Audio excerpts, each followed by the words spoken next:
Salut à tous les amis, bienvenue dans ce nouveau vlog. Alors, aujourd'hui, qu'est-ce qu'on va faire? On va pas faire de prépa, on va pas bosser sur un moteur de course, on va faire quelque chose d'un peu différent, une simple révision. Alors, je te montre déjà la petite machine, tu vas voir, je la trouve vraiment jolie moi, pour une machine, je dirais d'origine, hein, puisque elle sort comme ça de chez le fabricant, tu vas voir que c'est vachement sympathique. Donc voilà, on est sur une Sherco, une petite Sherco 50 SM, modèle 2019. Et franchement, avec son kit déco d'origine en jaune et noir comme ça, je la trouve mais vraiment hyper jolie quoi. Je pense que si j'avais eu de faire un kit déco sur mesure pour ce type de machine, j'aurais pas fait mieux. Enfin, en tout cas, j'aurais pas voulu mieux. Donc voilà, hein. Bon après ça reste une Sherco toute d'origine, juste avec son pot Most 50 cm3, et tout le reste est 100% d'origine. Comme tu le vois, voilà, bon, le guidon hein, et sa mousse Pro-Taper, bon ça forcément on imagine bien que c'est pas d'origine. Les poignées, c'est dommage, elles étaient jaunes fluo, bon elles ont un peu passé avec le temps, forcément tout ce qui est fluo ça a tendance un petit peu à blanchir avec le temps. Donc là on le voit. Et puis voilà, donc là c'est une révision des 5000 km, hein, donc elle est vraiment pas vieille, quasiment toute neuve. Et du coup, je me suis dit, bah tiens je vais en profiter pour te faire une vidéo là-dessus, et pour te, bah pourquoi pas, pour te filer un coup de main pour toi qui regarde ces vidéos là, si tu roules en 50 tous les jours sur la route, ou même juste pour le plaisir, hein, peu importe. Voilà, te montrer comment bien faire une révision sur ta machine, comment vérifier tous les éléments de sécurité, et d'autres aussi hein, qui peuvent paraître un petit peu bêtes, hein, mais qui tu vas voir, il y a des petites subtilités à droite à gauche, ou des petites choses où il faut faire attention. Enfin voilà, donc on va voir tout ça. J'en profite au passage hein, pour remercier la société KRM qui m'ont gracieusement envoyé 4 coupes-circuits ici. Hein. Donc voilà, les nouveaux coupes-circuits qui sortent à leur couleur avec leur logo. Voilà, donc c'est fort sympathique à vous, merci beaucoup. Hein, donc ces coupes-circuits seront montés sur mes 4 machines. Grand merci aussi à Thomas, hein, Thomas qui m'a envoyé gracieusement cet allumage Boxitech hein, enfin ce boîtier CDI et cette bobine Boxitech pour les allumages type origine. Donc c'est du programmable en plus. Donc ici via cette fiche ici. Bon maintenant faut que je trouve le système de programmation avec le logiciel, mais voilà c'est déjà beaucoup. Donc merci à toi Thomas, hein, c'est fort sympathique également. On va parler aussi d'un sujet un peu sensible, un sujet du moment. Bon, je te rassure, on va en parler que très brièvement. Hein. Tu imagines bien le coronavirus. Tu vas voir, j'ai ma petite méthode à moi pour me protéger. Je me marre déjà. Alors, une révision, hein, ça commence déjà par faire le tour de la machine visuellement. Donc déjà là, première chose, qu'est-ce qu'on voit hein, la chaîne. La chaîne qui est extrêmement détendue. Donc ça, bah voilà, ça fait partie d'une révision, à refaire une tension de chaîne. Ensuite, quand je dis visuel, hein, bien sûr, ça veut dire toutes les choses qu'on peut voir sans démonter quoi que ce soit. Qu'est-ce qu'on peut voir d'autre? Autre chose, on peut voir aussi l'état des pneus. Bon là, l'état des pneus, hein, c'est pas dur, hein, tu sais que tu as, par exemple, juste ici, tu vois, tu as un témoin d'usure. On en est loin pour le pneu avant, donc déjà ici c'est bon. On va aller voir la même chose au niveau du pneu arrière. Hop, voilà, ici, hein, tu vois un témoin aussi. On en a encore bien loin également, donc là c'est pareil, on sait qu'on a aussi de la marge. Donc au niveau des pneus, c'est bon, restera la pression à faire bien sûr. Ensuite, qu'est-ce qu'on peut regarder? Mais une chose primordiale, hein, déjà, ça va être donc les joints speed fourche. Bon, ici, on voit les caches poussières, hein, les joints speed sont en dessous, mais là, en l'occurrence, on est pas mal. Il y a ici, petite trace de poussière, ce qui est normal. Mais voilà, pas de trace apparente de fuite d'huile, ni d'un côté, ni de l'autre. Voilà, hein, tu vois, de toute façon, tu passes les doigts dessus, mes doigts sont bien secs, et puis crois-moi, hein, quand un speed fourche fuit, on le voit de suite. Ensuite, autre chose maintenant qu'on peut aller voir, ça va être forcément les freins. Donc les freins, hein, bon, tu vas me dire à 5000 km, les disques ils sont pas usés, ça c'est sûr. Par contre, les plaquettes, on ne sait pas. Du coup, les plaquettes, alors je vais essayer de te montrer à la caméra, ça va être un peu difficile. Je sais pas si tu vas bien voir. Donc là, tu vois dans le fond, hein, tu aperçois les plaquettes. Alors, attends, je vais attraper un tournevis pour te montrer ça. Donc, comme j'allais te le dire, tu vois ici, donc on aperçoit déjà là. Ça c'est le disque, ok. Et ici on a la plaquette. Donc ce qu'on voit ici, là ce que je touche directement avec le tournevis, c'est le métal de la plaquette. Et juste derrière, l'épaisseur que tu vois ici, c'est le ferro-dos, c'est la partie qui s'use de la plaquette. Donc ici on voit hein, que clairement la plaquette est très bonne puisqu'il y a encore largement de quoi faire. On change des plaquettes hein, quand il reste environ 2 mm de ferro-dos dessus. Donc là on a de la marge ici, donc ça c'est pour le frein avant. Maintenant on va aller voir directement le frein arrière. Frein arrière, tu vas voir, c'est un peu plus facile à voir. Donc là, même chose, je prends ma petite lampe et tu vois également, je regarde donc les plaquettes qui sont encore très bonnes également. On fait bien attention hein, aux deux côtés. Donc voilà, il y a déjà plus d'usure que sur l'avant, hein. On voit que le propriétaire freine un peu plus de l'arrière que de l'avant, mais voilà, ici on est bon aussi. Donc pour ça, déjà c'est fait. Allez, hop, on fait la pression du pneu avant, hein. Bon là tu vois, il y en a besoin, il y a même pas, il y a 1,4 kg dedans. Moi je mets un peu plus que prévu, je mets toujours 2 kg par roue sur les 50, comme c'est pas fait très souvent. Hop, et voilà pour l'avant. On va passer à l'arrière. Désolé pour la prise de vue, à une main, c'est pas très simple. Hop, voilà, l'arrière il y a déjà un peu plus.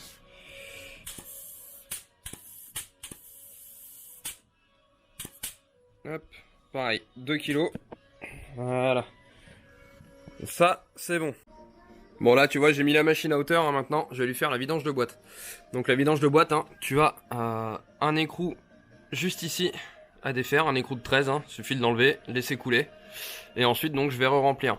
À savoir que au préalable hein, moi j'ai fait chauffer un peu la machine histoire que tu vois quand je pose la main sur le carter d'embrayage au moins il est tiède. Pourquoi j'ai fait ça? Parce que tout simplement hein, de l'huile qui est chaude s'écoule toujours plus facilement que de l'huile qui est froide. Donc je suis sûr d'en vidanger vraiment la plus grosse partie. Donc là tu vois j'ai mis mon bac de vidange en dessous. Hop, et maintenant je vais aller défaire l'écrou de 13. Donc le bouchon de vidange. Hop.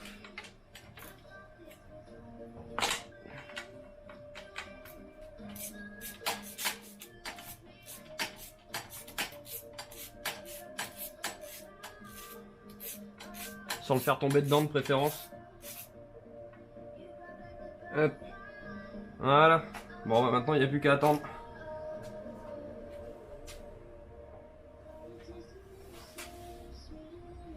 Je peux en profiter hein, aussi au passage.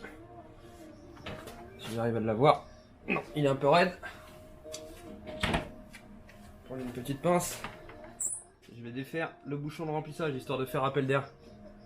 Ça va se vidanger un poil plus vite. Pendant que ça vidange, hein, j'en profite, je défais le bouchon du radiateur et je regarde mon niveau de liquide refroidissement. Bon là je vois qu'il en manque un tout petit peu. Il doit manquer, allez, 2 centilitres. Donc je vais faire la pointe. Donc là tu vois, hein, toujours pendant que ça vidange, j'ai défait le cache ici de la pompe à huile. Et donc là qu'est-ce que je vérifie? Bah tout simplement le câble ici tu vois qui entraîne la pompe à huile. Donc quand j'accélère tu vois, hop le câble ici il l'entraîne. Et donc je vérifie en fait tout simplement hein, qu'il soit pas en train de s'effilocher hein, parce que ça arrive de temps en temps, il s'effiloche, il pète. Et puis au final bah tu finis par serrer un moteur gratos hein, tout simplement à cause d'un câble de pompe à huile qui est mort. Donc là voilà, ici il est bon, il n'y a pas de souci. Encore une fois, toujours pendant que c'est en train de vidanger, j'en profite pour vérifier le serrage des axes moteurs. C'est des choses qui arrivent à se desserrer aussi de temps en temps. Donc faut pas hésiter. Ouais, celui-là il est un petit peu desserré. L'autre derrière je vais le prendre avec une clé plate et ce sera pas mal.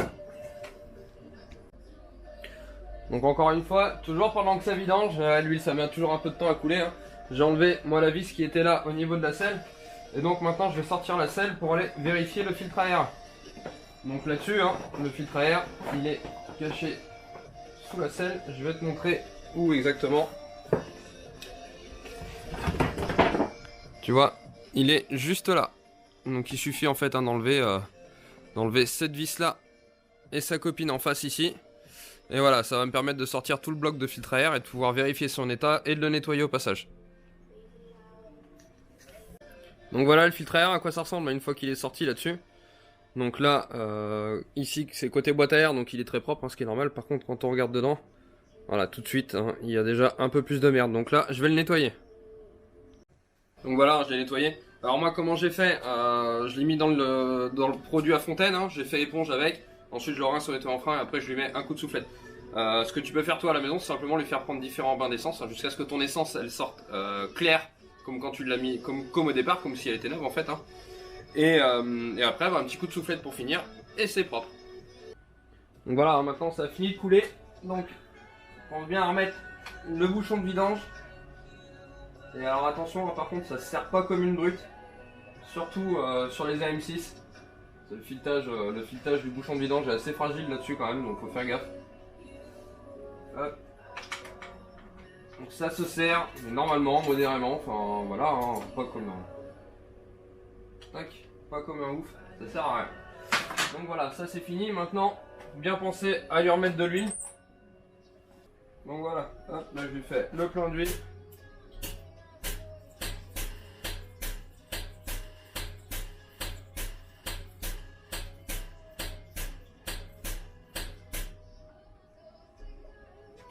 Voilà.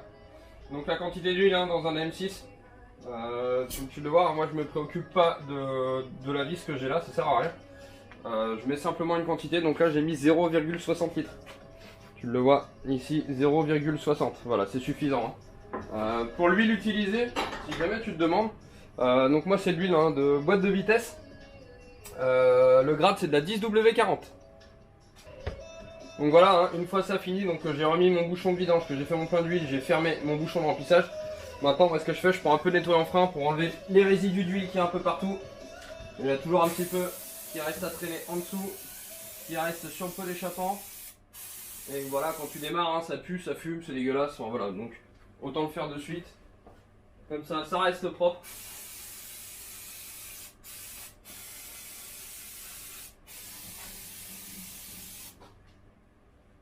Et voilà, comme ça, tout le monde est content. Maintenant, il est temps que je te parle de ma méthode pour me protéger du coronavirus. Tu vas te marrer. Tada! Ouais, je l'ai volé à ma gonzesse. Je vais te montrer comment on fait. Tu commences par le couper en deux.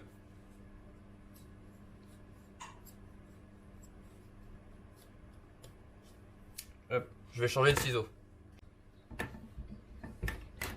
Ça devrait mieux couper avec celui-là. Hop, t'enlèves les bretelles.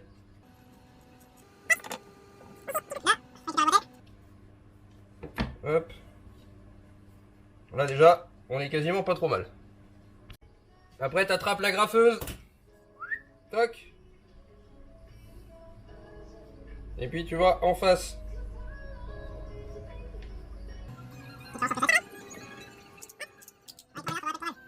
Maintenant tu prends l'autre.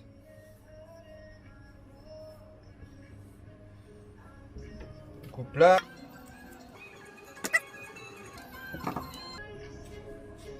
On coupe là. Cette partie là on la jette.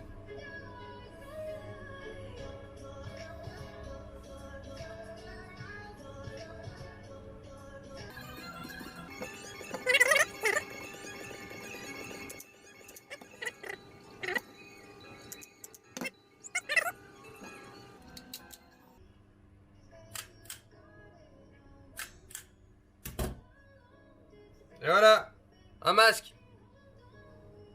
Tu peux venir, petit virus, je suis prêt. Alors en plus, l'avantage, c'est que t'as quand même 2 masques pour le prix d'un. Hein. T'achètes un soutif, t'as de quoi te faire 2 masques. Au prix où sont vendus les masques aujourd'hui, au final, ça peut être rentable, l'histoire. Bon, plus sérieusement, je fais le con, hein. Je m'en fous, le ridicule ne tue pas, comme on dit, j'en ai rien à fiche. Mais c'est quand même, à côté de ça, c'est quand même malheureux, ça a quand même fait des milliers de morts dans le monde et ça fout un peu les boules, quoi. C'est vrai. Après, bon, je pense que les médias, ils en font quand même beaucoup. La grippe, on y passe tous les ans, hein. Ça fait plus de morts et on en entend moins parler. Enfin bref, continuons sur notre révision. Sur une autre vérif qu'on peut faire au passage, hein, j'y pense que maintenant, j'aurais pu le faire tout à l'heure, c'est, tu vois, tu prends la roue comme ça et tu la fais bouger. Et là, qu'est-ce que tu es censé voir en fait, hein, tu es censé voir si tes roulements de roues qui sont dans la jante hein, ont du jeu. Et là en l'occurrence, eh bien, ouais, bah ça commence bien. J'ai du jeu sur les roulements de roue avant, pas cool pour une machine de 5000 bornes. On va regarder la même chose au niveau de la roue arrière.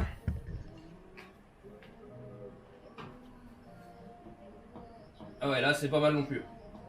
Bon bah voilà, donc j'ai roulement de roue avant à faire et roulement de roue arrière à faire. Bon du coup j'ai pas les roulements en stock donc va falloir attendre, faudra que le client revienne. Dernière vérif à faire, hein. Tu mets la machine en route. Bon là je la mets en route parce que il n'y a pas de comment dire, il n'y a pas de batterie dessus. Et en fait on va tester les éclairages. Alors devant ça fonctionne, les pleins phares ça fonctionne. On regarde le feu arrière, c'est ok. Maintenant on essaye de freiner en même temps, c'est ok. Il nous reste le klaxon, c'est ok. Clignotant droite, c'est ok. Et maintenant clignotant gauche, c'est ok aussi. Bon ben voilà, alors, on a fait à peu près le tour de la machine maintenant. Donc là, c'est ce que j'appellerais une révision. On fait vraiment le tour de toutes les choses à peu près vitales. Une dernière vérif que tu peux faire, hein. Je vais te poser juste là. Tu regardes, je vais appuyer sur le cul de la machine. Donc là, c'est pour vérifier l'amortisseur. Et en fait, il faut que la moto remonte gentiment. Donc là, on va voir comment ça se passe. Ouais, c'est ok. Tu le sens bien, hein. Quand j'appuie dessus, la machine, elle remonte, tu vois. En gros, bon, elle remonte un peu plus vite que ça, mais tu vois, elle remonte gentiment. Si par contre tu appuies dessus et instantanément elle remonte, là c'est que ton amortisseur il est mort. Ça veut dire que tu n'as plus que uniquement un ressort. Bon voilà les amis, on arrive à la fin de cette vidéo. Vidéo un peu différente, hein. J'espère que ça vous aura aidé pour faire la révision de votre machine. À savoir que c'est valable hein, aussi bien pour un M6 que pour un Derby, voire même pour quasiment n'importe quel autre type de machine. Une révision globalement, voilà, c'est à peu près ça. Je précise, hein, je dis toujours que je ne prends jamais d'AM6 et je le répète, je ne veux toujours pas prendre de moteur à M6, hein, j'ai horreur de ça. Là la différence c'est que j'ai aucun travail de préparation ni quoi que ce soit à faire dessus, c'est juste une révision. Donc voilà, dans ces cas-là, ça me dérange pas. Voilà, dans la mesure où je le peux. Actuellement, pour te donner une idée, je prends plus du tout de boulot avant le mois de mai. Donc voilà, tu le sais. Allez, sur ce, je te dis bonne soirée, à bientôt. Et puis pense à t'abonner, liker, partager comme d'hab. Hein. J'ai aussi mon Instagram, hein, si jamais tu veux venir me rejoindre sur Instagram. Hein, donc c'est Zinzin Préparation sur Instagram. Voilà, allez, ciao!